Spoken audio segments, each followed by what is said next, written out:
अब राष्ट्रीय स्तर पर नीतीश कुमार को प्रधानमंत्री का सपना दिखाकर लोग लेके गए और वहाँ राहुल गांधी को प्रधानमंत्री का उम्मीदवार बना दिया। आपकी तरह थोड़े थे कि सिलेक्टिव प्यार करते हैं, जो प्यार करेगा उसी से प्यार करेंगे, हैं?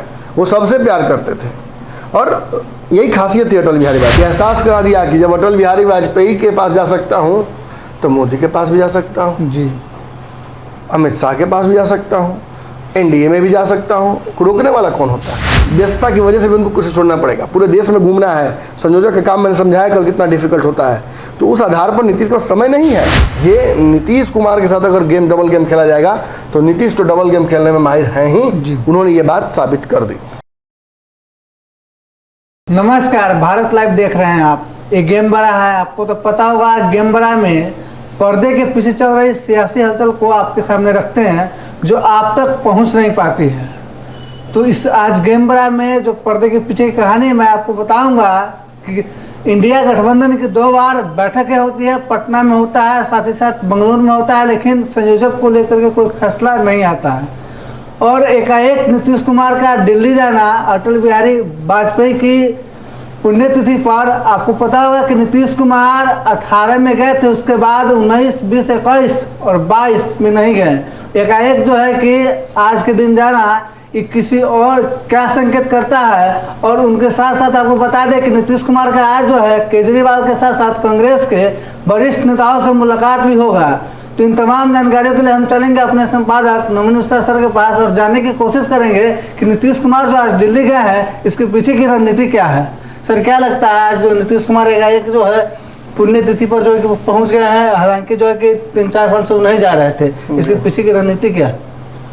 लेकिन निश्चित तौर पर नीतीश जब एक तरफ होते हैं तो उनका एक टैलेंट है कि वो दूसरी तरफ भी रास्ते खुले रखते हैं जी। अब वो इंडिया गठबंधन में है, बिहार में महागठबंधन में है, वो राजद के साथ, कांग्रेस के साथ सहयोगी के तौर पर हैं। तीसरे नंबर की उनकी पार्टी बिहार में है, लेकिन फिर भी मुख्यमंत्री वो बने हुए हैं, तो उसका श्रेय राजद को और कांग्रेस को जाता है जी। इन दोनों ने अपने विधायकों के सपोर्ट से नीतीश कुमार को बिहार का मुख्यमंत्री बना रखा। कायदे से भाजपा के साथ जब थे तो ऐसा तो हुआ नहीं होगा कि रातों रात राजद के साथ चले गए होंगे जी। उनकी बातचीत राजद के साथ काफ़ी दिनों से चल रही होगी, अंदर खाने में वो राजद के संपर्क में होंगे। और एकाएक जब उन्हें लगा कि भाई अब तो भाजपा काफ़ी मजबूत हो जाएगी, बिहार में उनकी स्थिति डबाडोल हो सकती है, आने वाले चुनाव में भाजपा उनको और कमज़ोर कर सकती है, तो उन्होंने एक फ़ैसला लिया। उन्होंने कहा कि सरकार पलट देते हैं और राजद के साथ मिलकर सरकार बना लेते हैं।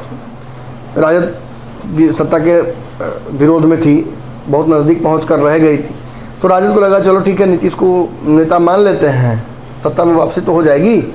खासतौर पर जब ईडी, सीबीआई और इन पचड़ों में थोड़ी सी राहत मिलेगी, सत्ता में रहने के दौरान आपको ये राहत मिलती है। नीतीश कुमार की विधायक छवि है, उसका भी फायदा कहीं ना कहीं राजद को मिलेगा। लेकिन हाँ, ये बात राजद अच्छे से जानती है कि नीतीश कुमार अब रिवाइव होने वाले हैं नहीं। कल हमने पंचनामा में भी ये बात स्पष्ट तो समझाई कि नीतीश का टूटना, डूबना, ख़त्म हो जाना लगभग सभी दलों के लिए बिहार में फ़ायदेमंद होगा। भाजपा, राजद, बाकी कांग्रेस, सभी के लिए। अब राष्ट्रीय स्तर पर नीतीश कुमार को प्रधानमंत्री का सपना दिखाकर लोग लेके गए और वहाँ राहुल गांधी को प्रधानमंत्री का उम्मीदवार बना दिया जी। लालू ने भी बना दिया, बाकी दलों ने भी कहीं ना कहीं इसमें इस षड्यंत्र में राजनीतिक साथ दिया। नीतीश समझ गए कि ये गेम हमें फंसा लिया गया। इस गेम में खेल तो बड़ा नीतीश कुमार के साथ हो गया, लेकिन एकाएक नीतीश कुमार के राहुल गांधी की जो सदस्यता समाप्त हुई तो नीतीश कुमार की संभावनाएं बढ़ गई।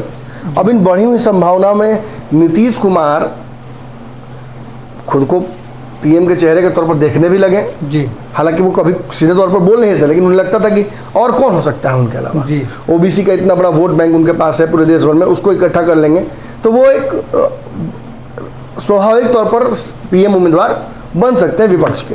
लेकिन राहुल गांधी की जो सदस्यता वापस आई और वो सदन के अंदर चले गए, इससे नीतीश की बची कुछ संभावनाएं समाप्त हो गई जी। इसके बाद लालू यादव का और राहुल गांधी का मुलाकात करना ये साबित करता है कि नीतीश अब कहीं कंटेंशन में नहीं है। यहाँ तक कि कल उनके बहुत करीबी प्रवक्ता हैं नीरज कुमार, उन्होंने साफ तौर पर कहा कि बोलते बोलते एक बैग उनको रुक कर याद दिलाकर वो बोले सुनिए, मैं फिर बोल दूं, नीतीश कुमार पीएम के उम्मीदवार नहीं है। ये बार बार कहकर जदयू इस बात को रियलाइज करा रही है कि हमें ये वादा किया गया था कि हमें पीएम बनाया जाएगा, लेकिन एकाएक सभी ने पलटी मार दी, हमें ऐसा धोखा हुआ है। और अब नीतीश अपनी बेइज्जती कराने के लिए खुद को पीएम का उम्मीदवार बनाकर घूमने वाले नहीं हैं। हाँ, तो क्या मिलेगा नीतीश कुमार को? संयोजक बनाया जाएगा। संयोजक बनाया जाएगा तो कल क्यों बनाया जाएगा, कैसे बनाया जाएगा, ये तो मैंने बताया ही जी। कल हमने पंचनामा स्पष्ट कर दिया। तो एकाएक नीतीश कुमार आज क्यों चले गए अटल बिहारी वाजपेयी के पास इतने दिनों बाद जी? क्यों अटल बिहारी वाजपेयी के बारे में कहने लगे कि उन्होंने बहुत काम दिया मुझे, मैंने बहुत काम किया, बहुत प्यार करते थे हमसे बहुत प्यार करते थे। अरे आप ही से नहीं प्यार करते थे, वो पूरे देश से प्यार करते थे। आपकी तरह थोड़े थे कि सिलेक्टिव प्यार करते हैं, जो प्यार करेगा उसी से प्यार करेंगे, हैं? वो सबसे प्यार करते थे और यही खासियत थी अटल बिहारी वाजपेयी को। लेकिन आप अटल बिहारी वाजपेयी को भूल गए थे कि बाद में उनकी तबीयत खराब हुई, वो अलग बात थी। अलग बात कैसे थी? आपकी तबीयत खराब होती है तो पूरी दुनिया के लोग आते हैं, आप आंख दिखाने दिल्ली जाते हैं। उनकी तबीयत खराब थी तो आप कहाँ गए मिलने? उनकी तबीयत खराब थी या उनसे जब वो चले गए नेपथ्य पर तो कब आपने उनका साथ दिया? नहीं दिया आपने साथ। निश्चित तौर पर बहुत एकांत में बीता उनका जीवन। भाजपा भी बहुत उनके पीछे खड़ी नहीं रही, नाम हमेशा लेती रही, लेकिन आज भी विपक्ष या कांग्रेस के लोग भी नाम लेते हैं अटल बिहारी वाजपेयी का, लेकिन तब उनका विरोध भी करते थे। सच्चाई यही है। और करें क्यों ना, गलत क्या है इसमें? लेकिन नीतीश कुमार यदि एकाएक किसी से प्यार करने लगे तो उसके पीछे एक राजनीतिक मकसद होता है जी। दिल्ली जाकर अटल बिहारी वाजपेयी के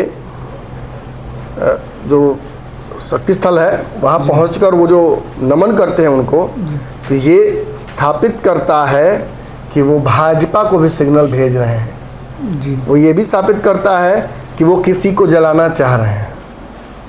जिस तरीके से लालू और राहुल गांधी की मुलाकात से कोई जला होगा जी। इस रणनीति पर नीतीश बहुत पुराने खिलाड़ी रहे हैं, तो नीतीश के साथ कोई खेल नहीं सकता है। हाँ, ये जरूर बात है कि नीतीश कुमार कमज़ोर पड़ गए हैं। अब मरता क्या ना करता, पीछे में स्पिन नहीं है तो कितनों कोई क्या घुमाएगा बॉल जी। अब नीतीश कुमार फंसे हुए हैं, उनको 11 सदस्यीय टीम में एक आदमी की तरह डाल दिया जाएगा, उनको संयोजक बनाकर उनको संट करने की तैयारी चल रही है। ये बात नीतीश भी समझ गए हैं कि संयोजक बनाकर मेरे ऊपर चेयरपर्सन के तौर पर सोनिया गांधी रहेंगी, तो मेरा कद भी कुछ खास नहीं रहेगा। कांग्रेस का एक बड़ा पकड़ इंडिया के ऊपर हो गया है। सर, संयोजक जो बनाने की बात आपने कही है, तो ऐसा तो नहीं कि संयोजक बना करके उनकी सीएम की कुर्सी को कहीं ना कहीं खाली करा जाए? ये तो समझ ही है ना लोग। आज पंचनामा में इस बात का भी जवाब दूंगा। इस सवाल के जवाब में पंचनामा में बहुत शीर्ष देने वाला हूँ, पूरी तथ्य के साथ देने वाला हूँ। लेकिन ये बात जान लीजिए कि नीतीश को संयोजक बनाकर 2 काम लालू यादव करना चाहते हैं। एक, उनको संट करना, दूसरा उन पर एक नैतिक दबाव बना देना कि वो कुर्सी जल्दी जल्दी छोड़े। व्यस्तता की वजह से भी उनको कुर्सी छोड़ना पड़ेगा, पूरे देश में घूमना है। संयोजक का काम मैंने समझाया कल कितना डिफिकल्ट होता है, तो उस आधार पर नीतीश का समय नहीं है। लेकिन नीतीश कुमार इस बात को, इस खेल को समझ गए हैं कांग्रेस और राजद के, और इस खेल को समझते हुए उन्होंने इस खेल को बदल दिया थोड़ा सा। इतने दिन बाद एकाएक चले गए अटल बिहारी वाजपेयी के पास। ये एहसास करा दिया कि जब अटल बिहारी वाजपेयी के पास जा सकता हूँ तो मोदी के पास भी जा सकता हूँ जी, अमित शाह के पास भी जा सकता हूँ, एनडीए में भी जा सकता हूँ। रोकने वाला कौन होता है? जब आज तक नहीं रुका तो आपके कहने से थोड़ी रुक जाऊँगा जी। मेरे साथ न्याय कीजिए, जो बोला था वो दीजिए, और अगर ऐसा नहीं कीजिएगा तो कहीं ना कहीं हम नीतीश कुमार अपने ऑप्शंस खुले रखते हैं। और आज एकाएक फिर मैं कह दूं, भाजपा के इतने बड़े नेता के दरबार में जाकर बैठ जाना उनका, खासतौर पर तब जब उनकी बैठक सोनिया गांधी से प्रस्तावित है। सर, बीजेपी कह रही थी कि नीतीश कुमार जो पुण्यतिथि में गए हैं, कहने के एनडीए में जो है कि फूट डालना चाह रहे हैं। अभी सुशील मोदी का बयान है, उनका अपना वर्जन है। सुशील मोदी की बात से हर बार इत्तेफाक अपने रख सकते हैं। सच्चाई यही है कि सुशील मोदी अपना सिक्का बढ़ाने के लिए सब बातें बोल रहे हैं, लेकिन ये तय है कि भाजपा के एक बड़े धड़े को वो मैसेज भी दे रहे हैं कि देखो, अटल बिहारी वाजपेयी जैसे भाजपाइयों से मुझे दिक्कत नहीं है, मुझे दिक्कत अमित शाह और मोदी जैसे भाजपाइयों से है। लेकिन एक पंथ दो काज, दूसरा मैसेज जो जा रहा है कांग्रेस को, बैठक से पहले सोनिया गांधी के भाजपा से मिलिएगा, भाजपा के नेता की शक्ति स्थल पर जाइएगा, ये क्या साबित करता है? ये साबित करता है कि नीतीश आपको एक मैसेज दे रहे हैं, जैसा कि मैसेज आपने दिया, जैसे लालू यादव ने दिया राहुल गांधी से मुलाकात करके या बैठक में ये कहकर कि अब राहुल गांधी की शादी होगी, सब लोग बाराती चलेंगे जी। ये नीतीश कुमार के साथ अगर गेम डबल गेम खेला जाएगा तो नीतीश तो डबल गेम खेलने में माहिर हैं ही, उन्होंने ये बात साबित कर दी। तो ये गेम बड़ा था जिसमें हमने आपको बताया कि नीतीश कुमार जो अटल बिहारी वाजपेयी की पुण्यतिथि पर गए थे दिल्ली, उनके क्या मायने थे, क्या संदेश देना चाह रहे थे। तो इन तमाम खबरों के लिए बने रहिए भारत लाइव के साथ। अगर आप मेरा चैनल सब्सक्राइब नहीं किए हैं तो सब्सक्राइब जरूर कर ले। धन्यवाद। अगर ये वीडियो पसंद आई और वह बिहार के राजनीति और बिहारियत से सरोकार रखेनी तो सब्सक्राइब बटन दबा के चैनल के सब्सक्राइब कर ली। ओजे एगो घंटी बा, ओकरा बटन दबा देला से कुल सटीक और मारक खबर रुआ मुफ्त में मिल जाई। अगर रुआ पत्रकारिता के हमनी के नया प्रयोग में सहयोग कर चाहतानी तो ज्वाइन बटन दबा दी। पेटीएम नंबर नोट कर ली 9386816700। धन्यवाद।